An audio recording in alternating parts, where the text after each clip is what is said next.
The day my daughter was shot in the back was like any other, or at least it should have been. For years, we had lived in peace, a family just trying to make it through the daily grind. My daughter, a beautiful soul trapped in a body that failed her, had always found joy in the simplest of things. She wasn't like other children. She couldn't run freely in the park or chase after ball. Her world was confined to the small joys she found in our yard, the grass beneath her feet, and the sunlight that touched her skin.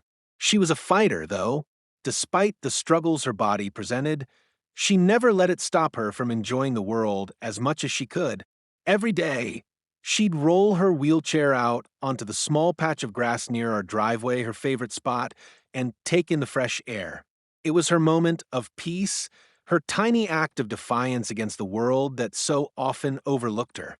All she wanted was a little space to exist without being judged, a place where she could be herself without the world pointing fingers or making her feel less than. But that peace was shattered by a woman who thought she owned that driveway. A woman who thought she could impose her own rules, not only on the land she lived on, but on the lives of everyone around her.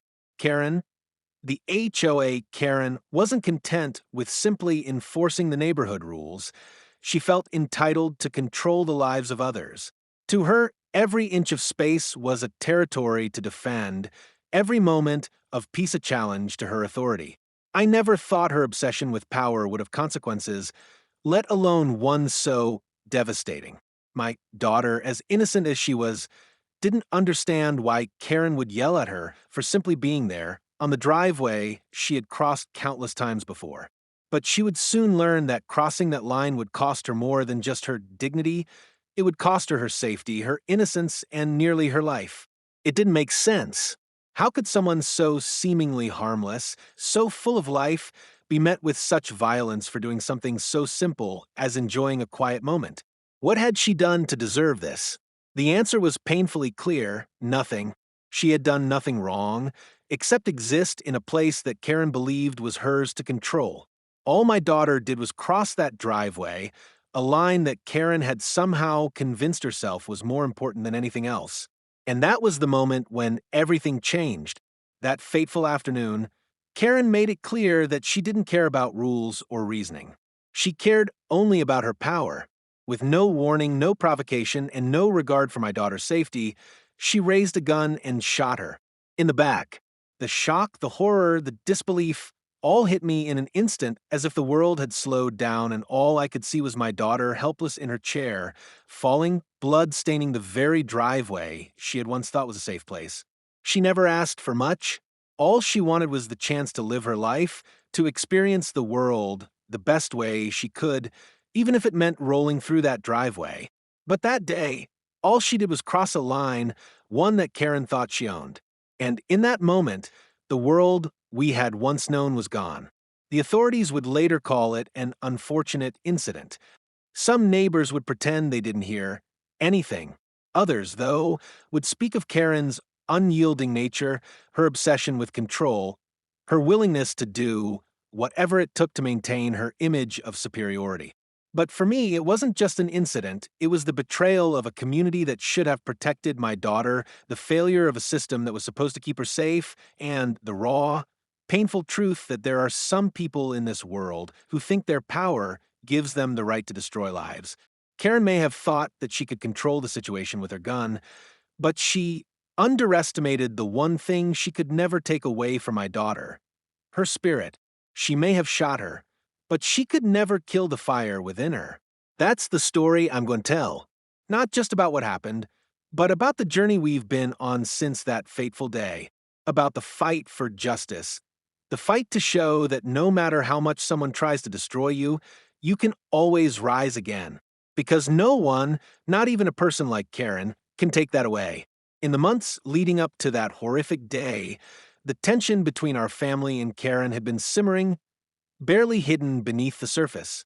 At first, it was small things, insignificant, almost laughable if they hadn't been so telling. Karen's constant complaints about how my daughter's wheelchair ruined the look of a neighborhood, how the flowers we planted in front of our house were in the way, and how my daughter's presence on the driveway made her uneasy. I tried to dismiss her remarks, hoping they were just the ramblings of an entitled neighbor. But slowly, they became more than just words. They turned into something far more dangerous. Karen wasn't like the other neighbors. She wasn't interested in the occasional neighborly chat or even the common courtesies that most of us shared. Instead, she became fixated on enforcing the rules of the homeowners association with an almost militant fervor. The HOA was her weapon, and she wielded it with a ruthless efficiency that no one could challenge.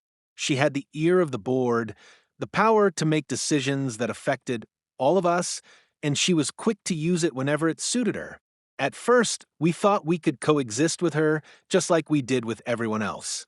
But every time we tried to navigate the ever-changing, overly strict rules she pushed forward, it felt like we were walking on eggshells. No matter what we did, it was never enough for Karen. Our attempts to accommodate her unreasonable demands, like moving the flowers or trimming the trees, only made her more emboldened. She wasn't asking for cooperation anymore, she was demanding submission. It became clear that Karen's obsession with control was not just about following the HOA rules. It was about exerting power. She didn't want our family to feel comfortable in our own home. And the worst part was that the more we complied, the more she took.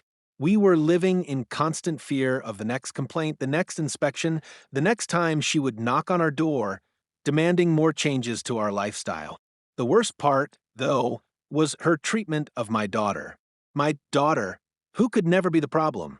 She wasn't a rebellious teenager or a nuisance to the neighborhood. She was simply a child trying to find joy in a world that didn't always understand her. But for Karen, that wasn't enough. The sight of my daughter in her wheelchair, moving slowly down the driveway, simply existing in her space, infuriated her. It was as if my daughter, just by being herself, was challenging Karen's authority. And Karen couldn't stand it. It was the smallest things that set Karen off. The way my daughter's chair occasionally strayed into the edge of the driveway as she turned. The way the sun caught her wheelchair, just right, making her appear a little too visible for Karen's taste. The HOA was her empire, and she was determined to make sure it adhered to her vision, one where my daughter and anyone else who didn't fit into her narrow idea of normal had no place. The conflict grew more intense as Karen began to escalate her actions. It started with constant letters from the HOA warning us about everything from the unsightly placement of the wheelchair ramp to the way we parked our cars. Each letter felt like a slap in the face, a reminder that we weren't welcome in this neighborhood. But it wasn't just the letters that caused tension, it was the way Karen would stand on her front porch, glaring at my daughter as she attempted to enjoy her few moments of freedom. The scorn in her eyes made it clear that my daughter was an unwelcome presence. And that's when the real fight began. My husband and I tried to reason with her. We had long conversations trying to explain the challenges of living with a disability and how small gestures like the one my daughter made, crossing the driveway to get some fresh air, were important. But Karen wasn't interested in understanding. She wasn't listening to our reasoning. She was only interested in control, in making sure that her version of the neighborhood was the only one that mattered. What we didn't know at the time, though, was that Karen had begun to escalate things behind the scenes. She was rallying the HOA board members, painting us as problem residents who were too disruptive for the neighborhood. She wasn't simply enforcing rules anymore, she was isolating us, turning others in the neighborhood against us. Karen had already made it clear that she wasn't going to stop, and neither were we. But what we didn't realize was that the situation was building toward something far worse than we could have imagined. The tension continued to build, each small incident feeling like it could be the breaking point. I remember the night before the shooting. It was a quiet evening. My daughter had just come inside after sitting on the porch, and we were getting ready for bed. We had no idea that tomorrow would change everything. That tomorrow, Karen would push things too far. It was as if all the anger, the frustration, the bitterness that Karen had built up over months had finally reached its boiling point. The next day, my daughter would cross that driveway for what should have been a harmless, simple act, and Karen would make sure that it would be the last thing she ever did to us without consequence. We had no idea that this battle, which had begun over trivial rules, would end in something so tragic. But for Karen, the fight had never been about the rules. It had always been about power. The morning of the incident started like any other. My daughter, despite the looming tension between us and Karen, was eager to spend a few hours outside. The weather was perfect, cool enough for her to feel comfortable in her wheelchair, and just warm enough to enjoy the fresh air. She loved that part of the day when she could sit outside and feel the sun on her face, no matter how brief it was. For her, it was one of the few simple joys she could still have in a world that often made her feel different. I was inside the house preparing lunch when I heard the faint hum of her wheelchair wheels against the pavement. The sound was familiar, comforting even, but something fell off that day. A sense of unease lingered in the air, a premonition that I couldn't shake. I didn't know then that it was the calm before the storm. My daughter, Grace, rolled down the driveway slowly, her arms resting on the wheels as she moved across the front yard. She didn't look at anyone as she did. It wasn't like her to draw attention to herself. She was just content in her little corner of the world, making her way toward the flower bed she had tended to for months. She'd planted roses there, her favorite, and often sat beside them to watch them bloom. It was the only place where she felt truly at peace. I was watching from the kitchen window when I saw Karen approaching. At first, I thought nothing of it. Karen had been keeping to herself more recently, and we hadn't had any interactions in the past week. But today, it seemed like something had snapped within her. She was walking briskly toward the driveway, her face twisted in a scowl, and she was holding something. At first, I couldn't tell what it was, but then I saw the unmistakable outline of a gun clutched tightly in her hands. My heart sank into my stomach. In that instant, I realized the stakes of the conflict we had been embroiled in for months. It was no longer about HOA rules, no longer about disagreements over property lines or flower beds. This was something far more dangerous. I rushed to the door, shouting for Grace to come inside, but it was too late. Karen was already within range. My daughter didn't hear me. She had her back to Karen, completely unaware of the threat that was closing in. All she saw was the flowers she loved, the peace she had found in that little patch of earth. She never expected her small act of crossing the driveway, her act of simply existing, would lead to such violence. Karen didn't say a word. She didn't call out to my daughter or demand that she leave. There was no warning, no attempt at dialogue, just a sharp, echoing sound that would forever haunt my memories. The gunshot rang out deafening, as if time had stopped. The next thing I saw was my daughter crumple to the ground, her wheelchair tipping sideways, and blood beginning to pool around her. It all happened so fast. The chaos, the pain, the terror. I bolted out the door, my legs shaking beneath me as I ran toward my daughter. My mind raced, my heart pounded in my chest. Was this really happening? Was this really Karen, the woman who had tormented us for months, who had slowly made our lives a living hell, now pushing it to the most extreme? I couldn't process it. I couldn't understand how it had escalated to this. By the time I reached Grace, she was gasping for air, her body racked with pain. Her hand was clutching the spot on her back where the bullet had hit, but her fingers were slick with blood, and her eyes, those eyes, were wide with fear. She was trying to speak, but the words were choked, barely audible. The look on her face was one I'll never forget, a look of disbelief, as if she couldn't fathom what had just happened to her. I screamed for help. I didn't know who I was calling for, but I needed someone, anyone, to help. But the world around me felt like it had gone silent. It was just me and my daughter in that moment, and I felt more helpless than I had ever felt in my life. I don't know how long I stood there, holding her, trying to comfort her despite the blood that stained both of us. I could hear her breathing, shallow and labored, and it made my chest tighten with fear. The seconds felt like hours, and the pain of knowing I couldn't fix this, couldn't stop the bleeding, was almost unbearable. I told her everything would be okay, but I knew deep down that things would never be the same again. Karen stood there at the edge of the driveway, watching us. I couldn't see her face clearly, but the stance, the way she just stood there, as though nothing had happened, told me everything I needed to know. She wasn't remorseful. She wasn't sorry. This wasn't a mistake. She had done this on purpose, and the coldness in her demeanor made that clear. By the time the ambulance arrived, Grace was barely conscious.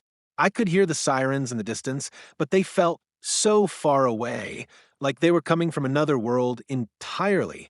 They rushed her to the hospital, and I followed close behind, my mind still reeling from the shock of what had just occurred. How had we gone from simply trying to live our lives to fighting for my daughter's life? The police arrived shortly after, but Karen was long gone. No one knew where she had gone, or if she had even cared enough to stick around. She had already inflicted the damage she intended to cause, and now it was time for her to disappear into the shadows. The moment that should have been a peaceful, quiet morning had turned into a nightmare. A nightmare that, no matter how hard I tried, I couldn't wake up from. The woman I had once seen as an inconvenience, a nuisance, had become the embodiment of all the fear, rage, and injustice that had built up over months of conflict. And now, she had crossed a line that couldn't be undone. The sterile smell of the hospital hit me as soon as I walked through the doors. It felt too clean, too cold, too harsh for the devastation that had just ripped through our lives. I was still shaking from the trauma, my mind reeling in disbelief. How could this have happened? How could Karen, of all people, have done this? And to my daughter, the one person who had always tried to remain invisible in this world, simply because she couldn't fight back. The doctors didn't give us much hope when they first arrived. Grace had been shot in the back, a direct hit. The bullet had torn through her body, leaving damage that could have killed her instantly. I remember feeling like I couldn't breathe as they told us it was touch and go. They didn't know if she would make it through surgery. My world had turned upside down in an instant, and all I could do was stand there, helpless, waiting for someone to save my baby. Hours passed like days, and still, no one came to give us news. The waiting room felt suffocating, as if the walls were closing in. I was numb, my body drained from the adrenaline, but my heart ached in a way I couldn't even begin to explain. Grace had always been the light of our lives. Despite her disability, despite the challenges she faced every single day, she was the one who held our family together. The thought of losing her was unimaginable. But as the day wore on, the reality began to sink in. It wasn't just the physical pain that Grace had to face, it was the emotional scars that would follow. No matter how well she recovered, she would always carry with her the memory of what Karen had done. A memory of a woman who saw her only as an inconvenience, a burden to be discarded like trash, someone undeserving of even basic humanity. My heart broke for her, not just because of what she had endured, but because I couldn't protect her from this world. I finally got to see her in the ICU. She was hooked up to machines, tubes in her mouth, and bandages covering the wound on her back. Her small body looked so fragile, lying there unconscious. It felt like an eternity before she stirred, her eyelids fluttering as if she was waking from a deep sleep. When her eyes met mine, I felt a brief flicker of relief. She was alive, but the fear in her gaze was undeniable. She knew something had happened. She knew something was wrong, but in that moment, I couldn't find the words to explain it to her. How could I?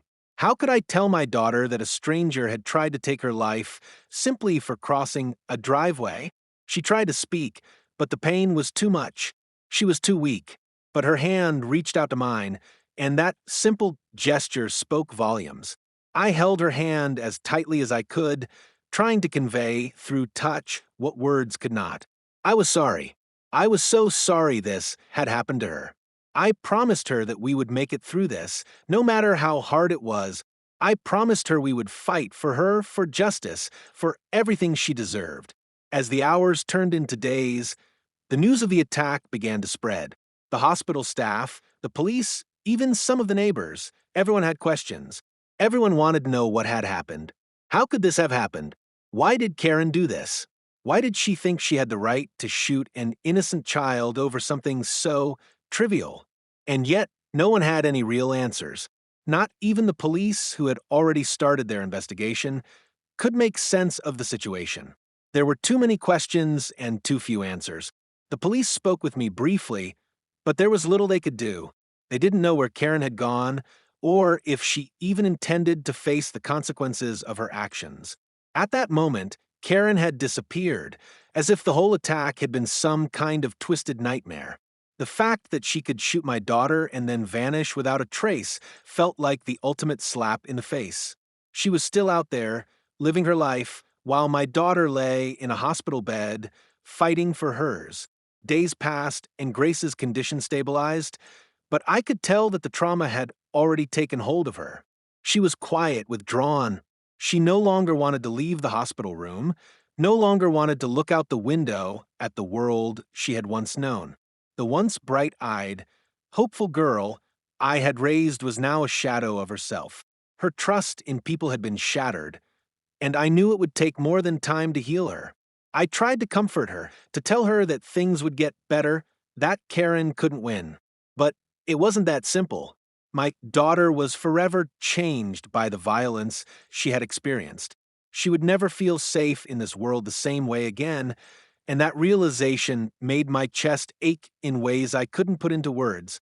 The community began to react to the attack, but not in the way I had hoped. There were some who expressed outrage, offering support and sympathy. But others, Karen's supporters, were quick to downplay what had happened. They tried to paint Karen as the victim, as someone who had been provoked or misunderstood. The more I heard these voices, the more I realized that the road ahead would be far from easy. This wasn't just about my daughter's recovery. It was about the fight for justice, the battle to make sure that Karen was held accountable for what she had done.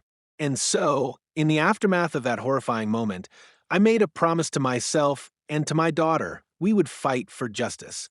We would never let this be swept under the rug.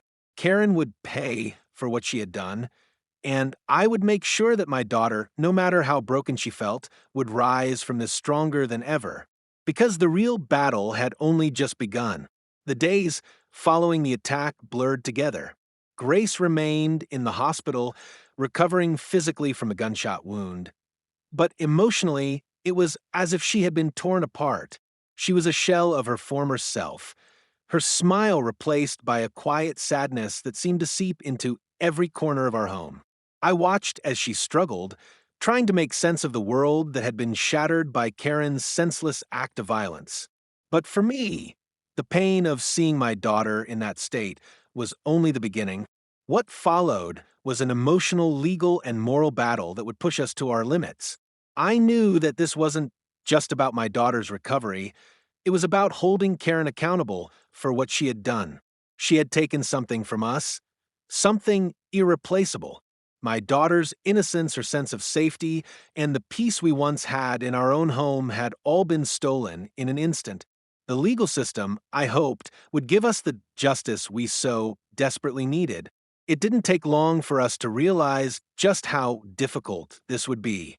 The legal process is never simple, but when the person responsible for the crime is a well-connected, seemingly untouchable HOA leader like Karen, it becomes an entirely different beast. Karen was no stranger to the legal system. She had enough power, enough influence to ensure that her actions would be downplayed and ignored, even in the face of clear evidence. We met with a lawyer, someone who had handled cases like this before. The lawyer listened to our story and assured us that there was a path forward, but I could sense the hesitation in his voice. He was worried, and for good reason. The local police, who had initially seemed eager to help, were now stalling. No one could track Karen down, and no one knew where she had gone after the shooting. She had vanished into thin air, making it even harder to build a case against her. Every day, I kept hoping for an update, some sign that Karen was being held accountable. But each time the phone rang or I received a letter in the mail, it was more bad news. The authorities were unable to locate her. The case was becoming cold, and the more time passed, the more it felt like Karen was getting away with murder. The frustration I felt was unbearable. How could someone, especially someone like Karen, shoot my daughter and then simply disappear? How was it possible that in this country, where justice was supposed to prevail, a person like Karen could evade responsibility for such a heinous crime? But as the weeks dragged on, I started to hear whispers from neighbors, from the people who had once supported Karen, now speaking out in quiet tones. The more they talked, the more I realized that Karen's influence had extended far beyond our street.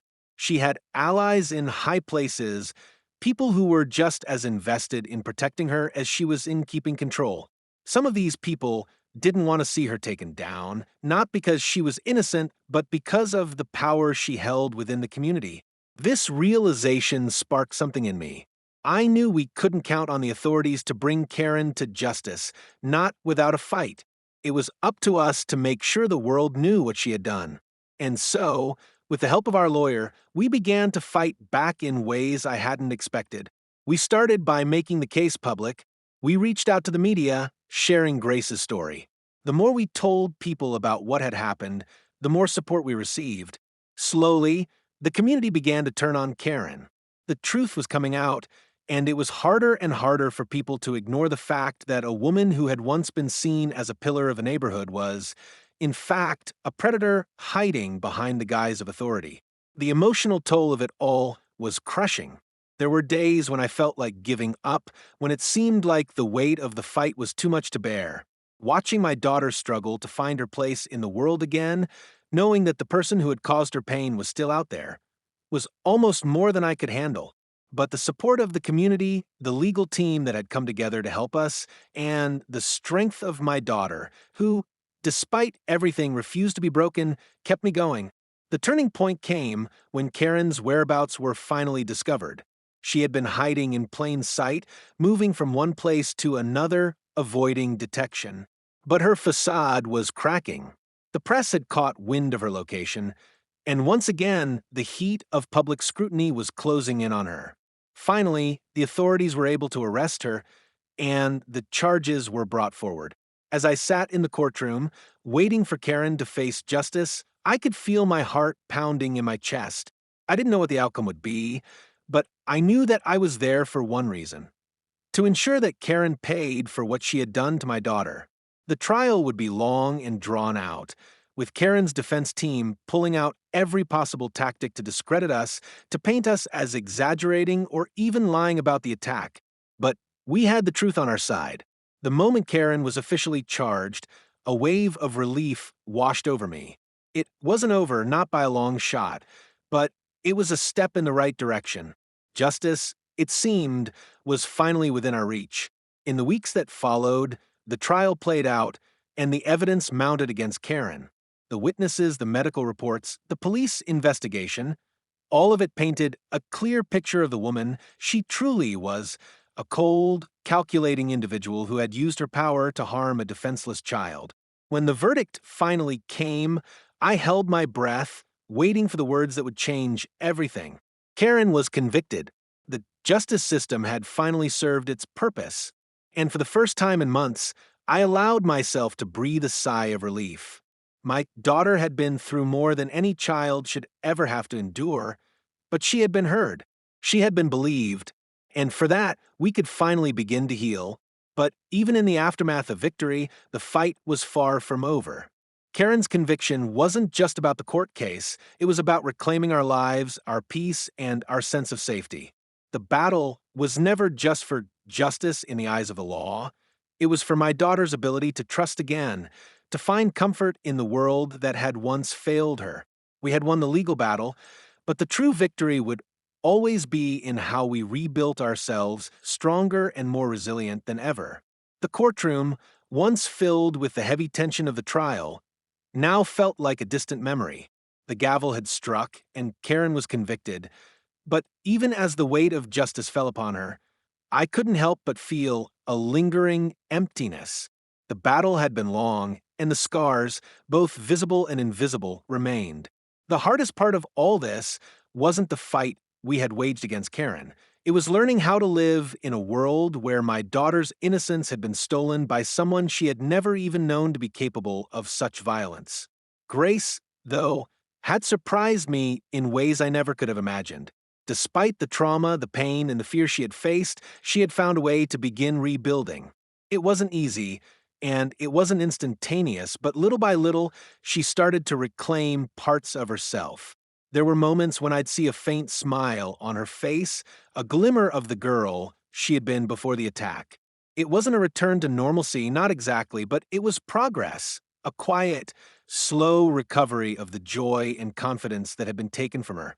We moved out of that neighborhood. No matter how much the community tried to heal, Karen's presence lingered in the air like a poison that couldn't be removed. But I needed to protect Grace from the ghosts of the past. We needed space to heal, to truly leave everything behind. The new home we found was far from perfect. It was smaller, simpler, quieter, but it was ours. The constant tension that had plagued us for months was gone. The yard was free of judgment, the driveway was just a driveway, and my daughter could once again step outside without looking over her shoulder. As time passed, Grace started therapy. The emotional wounds were deeper than any physical injury could have been. The attack had torn into the very fabric of her trust. She struggled with the idea of being seen, of existing in a world where people could do harm for no reason at all. Every therapy session brought its own set of challenges, but also breakthroughs. She began to talk about the things she had been too afraid to say before, and though the weight of her words often left her in tears, they also allowed her to begin rebuilding the emotional walls that had been shattered. The most powerful part of her recovery was when she began to speak publicly about what had happened to her. It wasn't easy standing in front of strangers, reliving the worst day of her life, but it was a necessary step. Her voice, quiet at first, began to grow stronger. The more she shared her story, the more she found strength in knowing that others believed her, that she was no longer alone in her pain. She became an advocate for those who couldn't speak up for themselves, for those who had been silenced by fear. And in doing so, she began to reclaim the life that Karen had tried to take from her. But there were times when it felt like the fight wasn't truly over. We had won in the courtroom, but Karen's conviction didn't take away the years of suffering.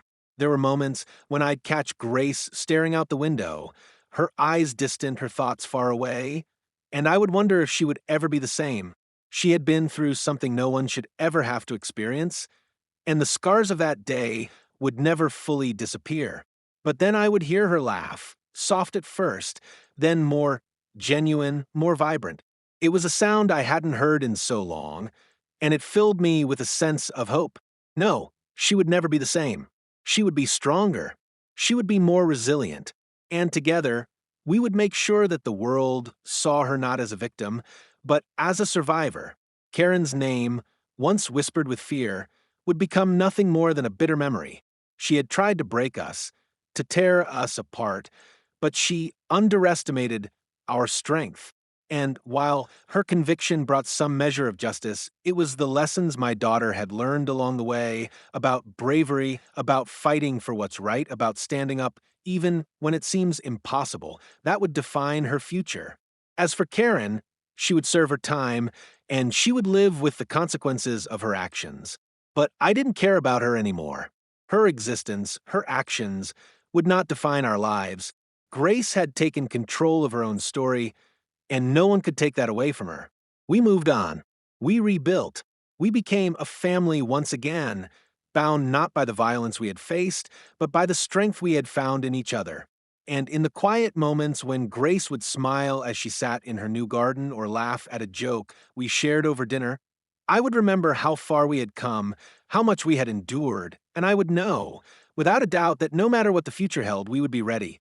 Because the real victory, the final act of justice, wasn't about the conviction of Karen. It was about the power we had reclaimed, the power to heal, to love, and to live without fear.